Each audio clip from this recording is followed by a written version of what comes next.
Hello, everyone, and welcome. I have with me here today Leslie Maasdorp, the Vice President of the New Development Bank, and Christian Novak of Delphos International. And we're going to be discussing one of the most important subjects facing the multilateral development banks, how to unlock their full potential, and what this might mean for their credit ratings. This is going to be a very in-depth and interesting discussion, and I'm very much looking forward to it. Thank you both for joining. Thank you for having me. So let's jump straight in and discuss this topic because it's one that's being hotly debated right now. How to utilize the balance sheets of the multilateral development banks, and one of the ideas out there is that in order to get more capital out to countries in need, that the banks should take certain steps that would reduce their credit ratings, but would allow them to mobilize capital more quickly. So maybe we'll start with Leslie can explain a little bit about this idea and how it could be used to get more capital out. Thanks very much, Shabtai. I think this is an important conversation, but it should be framed around the issue of how do we increase at this moment of deep crisis in the world the capacity or the total volume of development finance. I think that has to be the starting point. But even further, the backdrop has to be, why do credit ratings even matter? And just to say something briefly about that, as you know, the World Bank, the IMF was formed in 1944, and it took about 10, 14 years or so for the World Bank to obtain its AAA credit rating. But since then, throughout the last 75 years, having a high credit rating have been central to the business model of multilateral development finance institutions. Why do we need a high rating? The first reason is that we were started with quite modest amounts of capital. World Bank was started with less than $10 billion in capital. It has generated over $700 billion of lending over this 7 decades or so.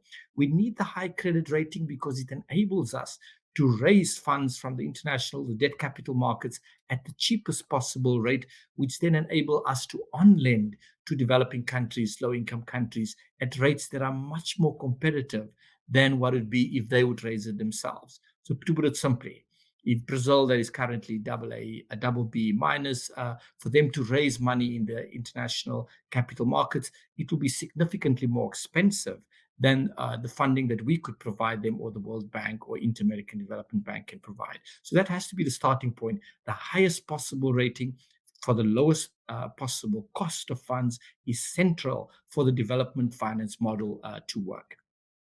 The second key point to make is that we have just faced and still in the middle of, or hopefully towards the end of, a global pandemic. During this time, MDBs have struggled to provide the necessary increases in funding that has been required to deal with the economic recovery efforts underway.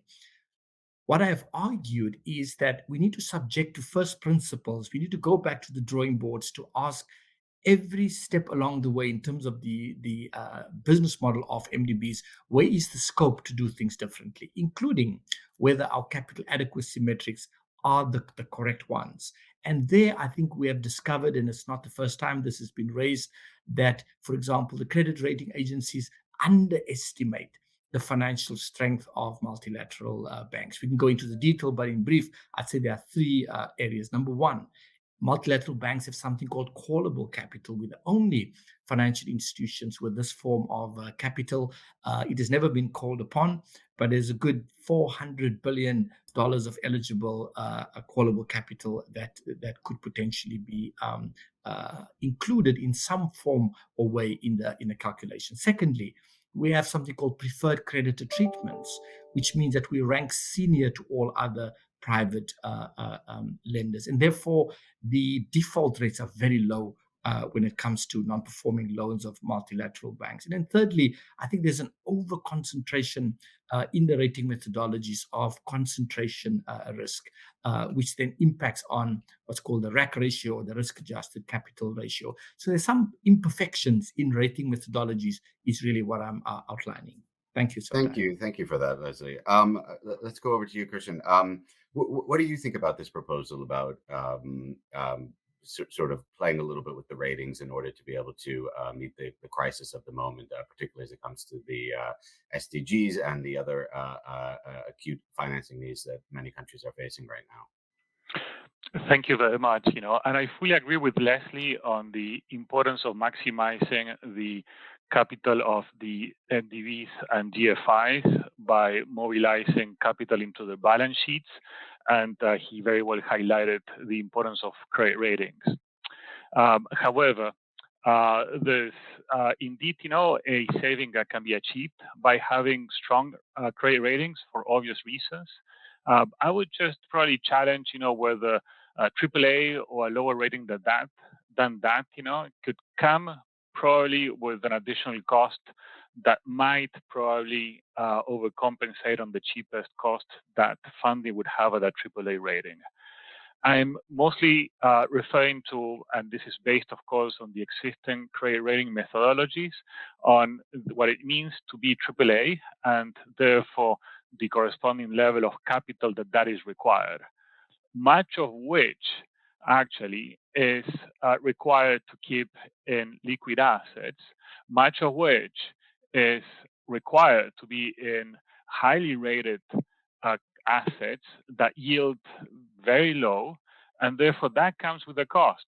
This is a huge amount of liquidity sitting on these balance sheets, which is capital that could otherwise be used for development in other ways, even out of the existing shareholders.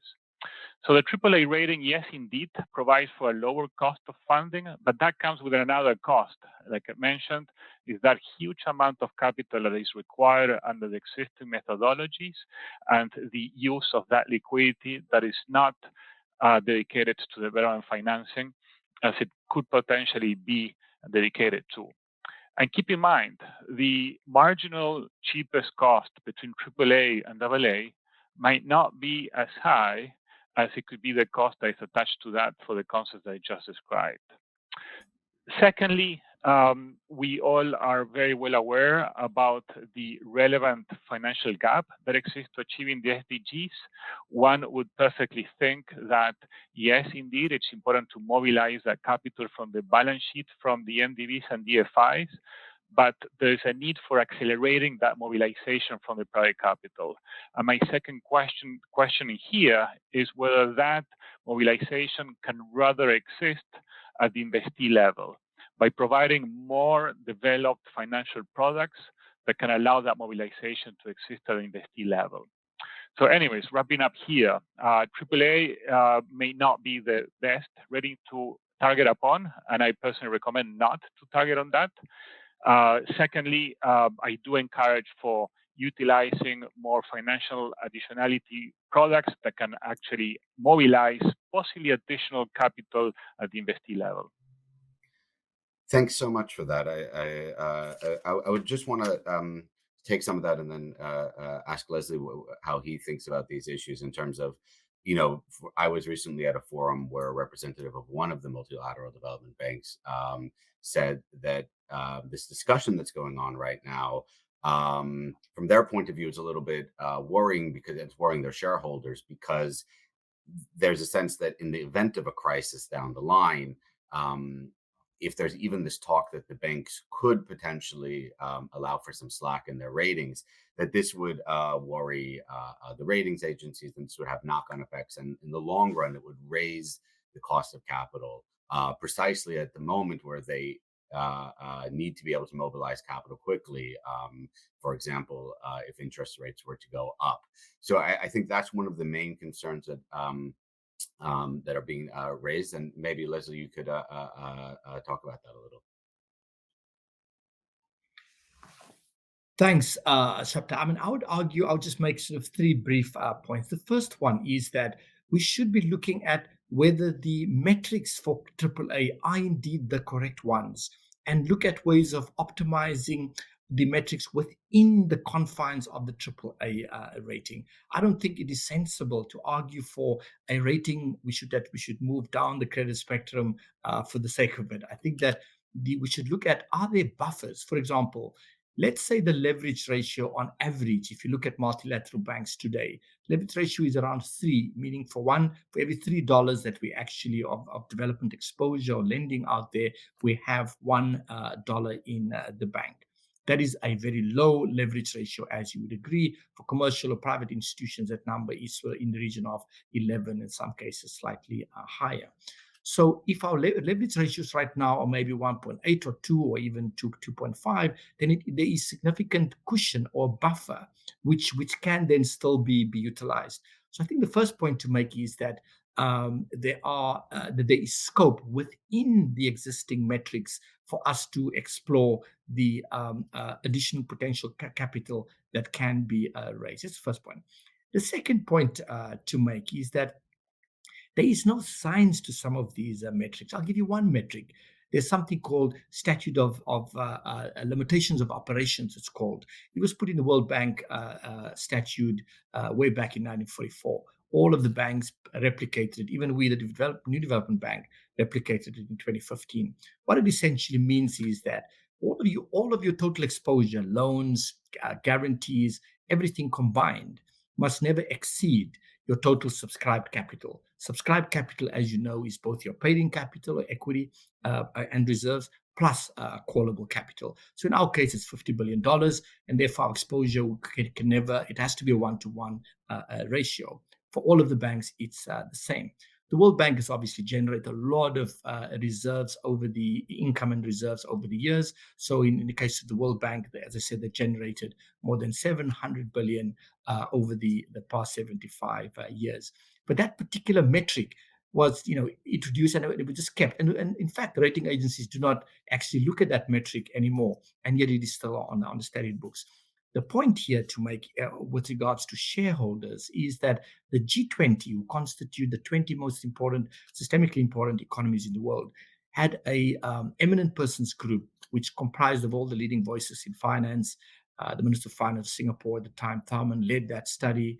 Former governor of India, Rajan, was on there. Ngozi, who's currently World Trade Organization Director General. Very senior voices of finance. They, in fact, concluded then already in 2017 that we have to reassess and right-size the regulatory and prudential norms of multilateral banks. In fact, Christian just made reference now to liquidity. There's a very inefficient way in which we hold large volumes of liquid assets, because in the event of us requiring, let's say markets freeze up and you have a 2008 type situation, that we should still be able, even if we cannot access the debt capital markets, we should still be able to, service our bondholders, repay any bonds that, for example, mature, do all of our disbursements. That's why we hold that capital in the event of a significant crisis. It's kind of an excessive self-insurance, if you like.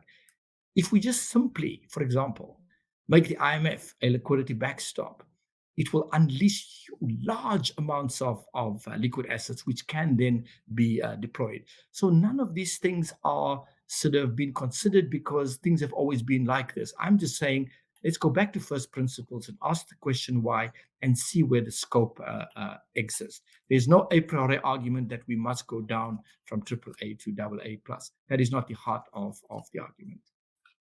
Understood.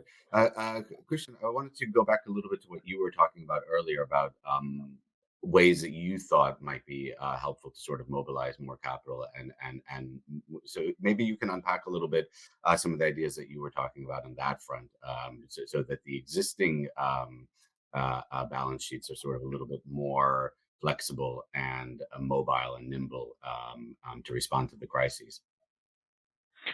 Yeah, indeed. The increased mobilization of private capital, like I mentioned, could happen at the level of the MDB or DFI in the way we just discussed, by raising debt financing, or combined with raising capital at a level of the investee, and something in the middle. And I'm going to start with the something in the middle, which is finding ways for securitizing assets that have been originated by MDBs and DFIs, particularly referring to private sector assets. But the importance there is that those securitizations are structured in a way that keep in consideration the risk appetite and return of private investors. There have been some initiatives, some have been very successful, particularly one out of Africa, but there haven't been any others that have been materially successful and have been able to develop, further the mobilization of private capital in such a way. And what I'm pointing out there is the importance to adapt the terms and conditions of those transactions for attracting the private investors into these transactions. And the same applies in the sense of raising capital, mobilizing capital at the investee level. Adapting to the needs of the private sector, of private investors, is absolutely necessary. Not only for mobilizing private capital in a more effective way, but actually on the contrary, to avoid any crowding out.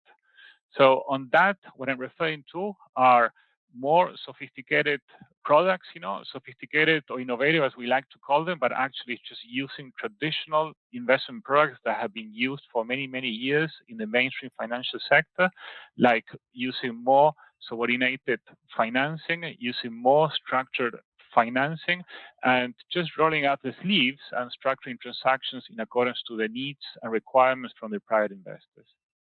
And would you say that would lead to riskier loans, or would the risk level remain pretty constant? It would just be structured in a way that would be more efficient and flexible. MTVs could play a role where transactions that are structured in the way that I sort of described before could mitigate the risks to the level of risk that the private investors are looking for, and even adjust the returns to their expectations as well. At the same time, those transactions could actually lead to subsequent transactions where that support from the GFIs is less necessary or even not necessary at all. Remember, this is an asset class that is not that fully known by private investors. By getting into the space with some structures that can mitigate the risk and achieve the returns, can subsequently lead to transactions where the private investors, with the knowledge of the real level of risk and not perceived level of risk, would get into similar transactions without even the need of DFIs in the future. That is where public capital through GFIs would be more effective and add the additionality that is expected. And then maybe I'll just jump over to you, Leslie. I see you want to jump in there. Yeah, go right ahead. I agree Does that sound appealing? I agree wholeheartedly with what Christian has said. The game changer lies in risk mitigation, meaning that multilateral banks, we've already started doing that, but we need to scale this significantly. The biggest pools of capital are in your private institutional investor market. So what is required is for us to find the right tools. We should relook at the toolbox to see how we can tap into, for example, there's been efforts to do more blended finance, where essentially we do the first loss guarantee piece. In other words, we take more of the risk, if you like, and then we're able to offload the sort of senior tranche or the senior debt tranche to institutional investors who now have where the risk return profile match their, for example, regulatory requirements, because many institutional investors cannot go into emerging markets because of the sub-investment grade nature of assets there. So that if we play more a role in that de-risking domain, that is where the biggest opportunity lie to attract larger volumes of private sector capital. And then maybe I'll let Christian here have the last word on the blended finance and how really this mobilization could really attract the private sector and help mitigate risks, so that there is more of an appetite to move money into markets that have been seen as a little bit riskier, or the adjusted returns are not so great. I think it's just simply about the effort and the talent that is required for structuring transactions with the use of public and DFI capital towards achieving the expectation from private investors. It's as simple as that. Structuring has been existing for ages in the mainstream financial sector. Securitizations have existed for ages. There are trillions of dollars that have been securitized of assets over the last 20 years since securitization started, even before that. So it's just a matter of not using innovative financing. The innovation is already out there. It just needs to be applied in the proper way. Mobilizing private capital is absolutely key, as we all know, for achieving the 2030 Agenda for Sustainable Development. Great. Thank you very much. And I think that will wrap it up. Thank you to Leslie over at the New Development Bank and Christian at Delphos International. I appreciate both of your time and your thoughts on this issue.